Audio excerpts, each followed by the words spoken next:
নমস্কার আপনাদেরকে সবাইকে। আজকে আমি রান্না করব ওটস, কাজু বাদাম দেবো আর কিশমিশ দেবো। আর এই যে এক বাটি ওটস নিয়েছি, কড়াই গরম করছি,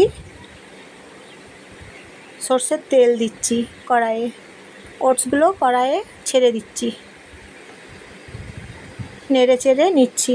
কেমন আছেন সবাই? ভালো আছেন তো? শুভ সকাল।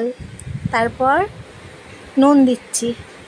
আমার ভিডিও যদি ভালো লাগে সাবস্ক্রাইব করে দেবেন, লাইক করে দেবেন এবং শেয়ার করে দেবেন, বাকি সবাইকে শেয়ার করে দেবেন। নেড়ে চেড়ে নিচ্ছি, জল দিচ্ছি, জল দিয়ে ওটস বানিয়ে নিচ্ছি ড্রাই ফ্রুট দিয়ে। ওটস বানিয়ে নিলাম, এই যে অন্য পাত্রে এখন ঢেলে নিচ্ছি। আপনারা সবাই সুস্থ থাকবেন, ভালো থাকবেন। আমার ভিডিও দেখবেন, কেমন রান্না করছি বলবেন, কেমন দেখতে লাগছে রান্না বলবেন, রেসিপি।